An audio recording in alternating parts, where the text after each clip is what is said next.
구강 수업은 22페이지부터 시작되겠습니다. 6-6 재결정에 관한 통칙입니다. 재결정의 개념은 앞 시간에서 설명을 했습니다. 그럼 이 재결정 통칙에 관해서 한번 봅시다. 온도가 같을 때는요, 가공도가 낮으면은, 가공을 적게 했으면은 이 재결정 온도 시간이 길어집니다. 가공도가 같고 풀림 시간이 길어지면은 낮은 온도에서 생깁니다. 가공 온도가 높으면은 결정립이 성장하는데 큼직큼직하게 조대해집니다. 냉각 가공도가 낮을수록 낮은 온도에서 발생합니다. 그래서 이 재결집자 크기는요, 주로 가공도에 의해 변하고 큰 결정이 생성되면은 재결정도 강도 경도가 저하입니다. 그 다음에 열간 가공을 해서 만든 제조한 공구강은 어떤 것이 있느냐 하면 열간 압출, 열간 단조, 다이캐스팅 다이 등의 용도로 사용됩니다. 보통 그 박스 안에 있는 성질이 요구됩니다. 이건 온도가 높습니다. 고온 가공돼서 변형 저항이 크고, 그래서 탄소강은 고온 사용 불가능합니다. 그 다음에 이 하얏튼 기계적이나 열충격 이런 데 대해서 저항성이 커야 됩니다. 그래서 충격에 강하려면 탄소량이 적어야 합니다. 열 처리했을 때 변형 저항이 커야 됩니다. 고온에서도 이제 탄소황 재료나 이런 데는 내식성이 문제가 됩니다. 부식이 잘 안 돼야 됩니다. 내식성이 커야 됩니다. 그 다음에 마모가 잘 안 돼야 됩니다. 공구강에는 저항성이 커야 됩니다. 열균열이 잘 일어나지 않아야 됩니다. 열균열에 대한 저항성이 커야 되겠습니다. 자, 소성 가공 원리는 여러분 몇 번 설명했습니다. 재료의 외력을 가해 가지고 영구 변형되는 소성이 적용됩니다. 근데 이 소성 가공을 하면은 절삭 가공과 달리 치입이 쇠 찌꺼기가 발생하지 않고 재료 손실이 적습니다. 우리 단조를 많이 이야기했는데 금속을 해머로 두들기거나 기계적으로 압력을 가해서 만듭니다. 단조 압출 인발은 어떻게 되느냐 하면 다양한 금속 합금을 이용하는데, 이거는 소재를 다이 사이로 밀어 넣는 것을 압출이라고 하고, 넣어서 앞에서 당기는 것을 인발이라고 합니다.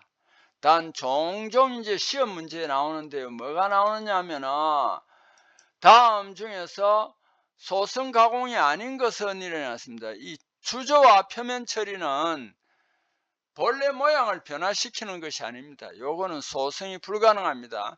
요게 종종 시험에 나온다는 걸 꼭 유념해 주십사 하고 부탁드립니다. 자, 소성 가공에는 열간 및 냉간 가공이 있는데요. 자, 열간 가공을 한번 봅시다. 열간 가공은 고온 가공이라고 합니다. 이 개념은 확실히 알아야 됩니다. 열간 가공 또는 고온 가공은 재결정 온도 이상입니다. 재결정 온도 이상이라는 걸 꼭 명심하셔야 됩니다. 재결정 온도 이상이다, 재결정 온도 이상이다 하는 것이 열간 가공이고요. 그 열간 따뜻하게 가면은 응력이나 변형 응력은 적습니다. 그런데 뭐가 나쁘냐 하면은 치수 정밀도나 표면 상태가 거칠거나 이렇습니다. 냉각 가공은 반대로 상온 가공이라고 합니다. 냉각 가공이라 해서 이게 재결정 온도 이하라고 해서 보통 한 250도씨 이하니까 이것도 상온 가공이라는 것도 정확한 표현이 되겠습니다. 그래서 냉각 가공, 상온 가공인데 재결정 온도 이하에서 가공하는 겁니다. 자, 재결정 온도 이하에서 가공하는 겁니다. 자, 이거는요, 반대로 열간 가공과 반대로 표면 치수 정밀도는 우수한데 이 가공하는데 상당히 힘이 듭니다. 자, 그 밑에 부분은 많이 나온 겁니다. 탄소강에 구리 함유하면 여러 가지 부식이 안 되거나 좋은 성질이 많은데 강제 압연식 균열 발생한다는 몇 번 이야기했고요. AR1은 뭐냐면 A1입니다. 723도입니다. 변태점 감소한다. 요 두 가지 특이사항을 우리가 이제 몇 번 했기 때문에 딱 이해할 수 있을 겁니다. A1이라는 열처리는 본래요 723도입니다. 723도인데 근데 열처리할 때는 가열하고 냉각할 때 정확하게 A1이 딱 맞아 떨어지지 않습니다. 가열할 때는 그래서 이걸 A1이라고 안 하고 열처리할 때는 AC1이라고 하고 냉각할 때는 R1으로 표기합니다. 열처리할 때는 이렇게 표기하지만 보통은 그냥 AR1, AC1보다는 A1이라고 합니다. 시효경화는 석출경화란 말을 더 많이 씁니다. 시효경화는 석출경화라는 말을 더 많이 씁니다. 금속합금을 적정 온도에서 일정 시간 그냥 방치를 하면은 단단해지는 현상입니다. 특히 알루미늄이나 납은 그 용융온도가 낮습니다. 이런 것은 상온에서 가만히 그냥 두면 자연적으로 단단해지는 자연시효가 나타납니다. 근데 구리합금 같은 경우는 1000도가 넘어요. 용융온도가. 이거는 약간 가열해 가지고 한 200도 정도로 가열해 주고 두면은 단단해집니다. 이걸 인공시효라고 합니다. 자, 소성가공, 전이점. 소성가공은 왜 전이점이라고 하느냐? 우리가 금속을 말이죠. 외부에서 이렇게 힘을 주면은 그 원자에서 미끄럼이 일어납니다. 슬립이 일어납니다. 동시에 원자들이 위치를 바꿉니다. 이동합니다. 이걸 전이점이라고 합니다. 그래서 한 개의 고체상이 다른 고체상으로 전이하는 온도가 소성가공 전이점입니다. 한 고체상에서 다른 고체상으로 변하는 온도 영역을 이동한다 이래서 이걸 유리 전이점이라 한다는 것도 여러분 이 시간 이후로는 꼭 기억해 주시기 바랍니다. 자, 그 다음 23페이지. 용융금속을 냉각을 하는데 관행이라는 현상이 있어요. 관행이라는. 이제 이걸 슈퍼쿨링이라고 하는데 물질이 액체에서 고체로 변화하려면 분자가 규칙적으로 배열하는 작은 핵입자가 필요합니다. 그래서 관행이 필요합니다.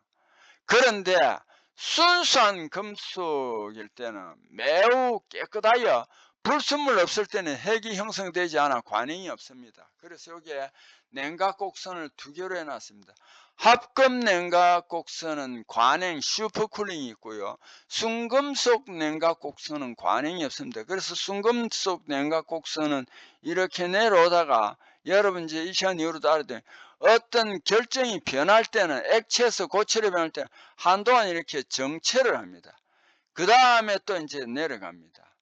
그래서 관행이 없는데 보통 물질은 불순물이 있어요. 다른 원소 섞여 있어요. 그럼 액상에 냉각을 해가지고 순간적으로 관행구가 내려갑니다. 내려갔다가 열이 필요한 거죠. 그래가지고 이제 응고구원이 생깁니다. 그 다음 또 고체로 냉각합니다. 이것이 이제 합금 냉각 곡선하고 순금속 냉각 곡선이 다르다 하는 것을 또 오늘 여기에서 그림으로 표시하고 있습니다. 자, 6-12 용융금속 원고 결정액이 생성되고요. 결정이 성장하고요.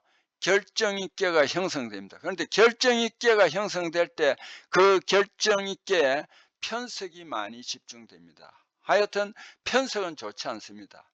그 다음에 이제 6-13부터는 우리가 탄소광이 왜 많이 쓰이느냐 하면 이렇게 열처리를 하면서 다양한 우리가 필요한 조직으로 만들 수 있습니다. 목적이 뭐냐? 강도, 경도도 높여주고 연성, 인성도 향상시킵니다. 내마모성, 내식성도 향상합니다. 우리가 금속 재료를 가공하면은요, 거기에서 변하지 않으려고 긴장합니다. 잔류응력이 생깁니다. 이것도 열처리가 제거해주고요. 조직도 미시화해주고 금속 조직이 조대하는 것도 방지해주고 열처리는 또 열처리 방법이 굉장히 많습니다. 그 방법에 따라서 이런 다양한 목적을 목적으로 그 열 처리 방법을 선택합니다. 그래서 담금질, 열 처리 방법 중에 한 가지가 담금질입니다. 담금질하는 건 뭐냐면 단단해지는 걸 말합니다. 여러분 아마 대장간 그 화면을 보면은 그 낫을 열에 가했다가 단조를 했다가 물에 담그죠. 물에 담그는 것이 담금질입니다.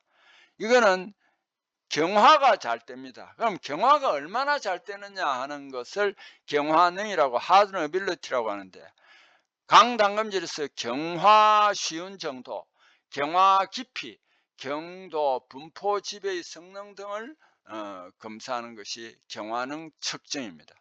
경화능은 그래서 경화 깊이 대소 비교합니다. 우리 몇 시간 전에 했지만 조미니 테스트 하나 배웠습니다. 조미니 테스트는 이겁니다. 한쪽 끝 담금질법을 쓰는 것이 조미니 테스트입니다. 자, 그 다음에 담금질할 때 또 질량 효과라는 말이 있습니다.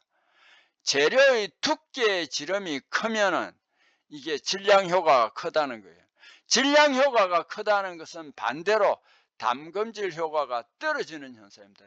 요거 이제 이야기 조금 어려우시는 건 모르겠는데, 질량 효과가 크다, 크기가 크다 이런 것은 담금질 효과가 떨어진다 하는 것을 알아두세요. 그 다음에 노치 효과가 있습니다. 노치 효과. 호흡이 있는 걸 우리 노치라고 하는데, 노치 효과는 재료 구조물 형성의 홈, 이 홈을 노치라고 합니다. 그 다음에 구멍, 틈새, 급격한 단차, 이것도 노치라고 하는데, 그런 것이 있으면 그 부분에 충격을 주거나, 담금질하면 응력이 집중되어 그 부분에서 파괴가 잘 일어납니다. 대표적으로 열 처리가 아니고요, 인장 시험편, 충격 시험편에는 뭐냐면 홈을 파놓습니다. 그거 뒷면에서 노치로 해머로 때리면 잘 깨집니다. 어쨌든 이것을 우리는 뭐라고 하냐면 노치 효과라고 합니다. 자, 담금질 조직의 대표적인 것은 마텐자이트, 트루스타이트, 소르바이트 세 가지인데요. 그 다음 시멘타이트는 담금질 조직이 아닙니다. 이 조직까지 포함해서 경도를 표시하면은 CMTSPA, 저는 이런 식으로 외웁니다. CMTSPA. A는 여기에서 잔류 오스테나이트라고 합니다. 오스테나이트면 오스테나이트지 왜 잔류 오스테나이트냐면은 열 처리할 때 고온의 오스테나이트가 그대로 변하지 않고 남아있는 걸 말합니다. 그래서 CMTSPA 꼭 알아주시고, 오스테나이트는 제가 몇 번 강조를 했습니다. A1 변태점 723도 이상 고온에서는 안정적입니다. 이 오스테나이트는 열 처리할 때 굉장히 중요한 부분이고요. 비자성체다. 일명 감마철 또는 감마 고형철한다 하는 거 알아주세요. 자, 그럼 참고 열처리 도형 개요입니다. 앞으로 여러분 항원 열처리라는 게 나옵니다. 항원 열처리는 이렇게 S자 비슷하게 되어 있습니다. 오스템플링은 어떻게 되냐면 이 S자 비슷한 이쪽에 이 부분에 넣어서 냉각시키는 걸 오스템플링이라 한다. 그림을 알아두시고, 마템플링은 이 밑에 MS와 MF점 사이로 통과한다는 걸 알아주세요. 자, 여기에서 보니까 한 번에 다 이해할 수는 없습니다. 항원열 처리는 TTT라고 합니다. TTT는 뭐냐 하면은 시간, 온도, 시간과 온도에 따라서 변태, 트랜스포메이션이라고 합니다. 시간, 온도 따른 변태 곡선을 S로 되어 있는 것을 우리는 항원열 처리라고 TTT로 표시합니다. 그럼 여기에 MS하고 MF는 뭐냐? 마텐자이트가 나오기 시작하고 마텐자이트가 끝나는 걸 말합니다. 이제 이게 구조적으로 앞으로 나올 때 몇 번 반복이 됩니다. 자, 어쨌든 여기에서 오스템플링은 AR 대시 변태점 위에서 집어넣어서 냉각시키는 거고, 마템플링은 AR 대시 변태점 밑으로 넣어가지고 냉각시키는 거예요. 오스포밍은 뭐냐 하면은 MS점 윗부분에서 가공을 한번 합니다. 가공을 한번 하고 그 다음에 또 이제 냉각을 시켜주는 겁니다. 이것을 오스포밍이라고 한다. 오스포밍은 뭐냐면은 가공을 이렇게 한번 했다 하는 것을 꼭 알아주셔야 합니다. 자, 마켄층은 어떻게 됐냐면은 MS 점 위에서 이 밑쪽으로 담금질을 했는데 다시 이 온도를 올려 가지고 이렇게 이걸 템퍼링이라는 거는 뭐냐면 뜨임입니다. 뜨임을 한번 더해 주는 것을 마켄칭이라고 합니다. 자, 그 다음에 구상화 풀림은 뭐냐면은 한 가지만 있는 게 하고 이렇게 여러 가지가 있습니다. 대체적으로 A1 변태점 723도 부근에서 열 처리를 하는 것을 구상화 풀림이라 한다. 이건 굉장히 다양하게 합니다. 자, 오늘 여기서는 개념 정도로 그림을 이해하시면 되겠습니다. 그 다음에 불림과 담금질 가열온도 비교해 놨습니다. FEC 평형 상태도 불림 온도, 풀림 온도입니다. 여기서는 이제 오스테나이트 구역이 있죠. 오스테나이트 구역. 오스테나이트 구역입니다. 오스테나이트 구역이 있는데 오스테나이트 구역에서 왜 이러죠? 오스테나이트 구역에서 그러니까 여기가 뭐냐면 A1 변태점인데 여기 A1 변태점 723도죠. 723도보다 높은 온도에 이렇게 됩니다. ACM이라는 나중에 다시 한번 설명하겠습니다. 오스테나이트 시멘타이트가 나오는 걸 ACM이는 여기는 오스테나이트고 여기는 시멘타이트입니다.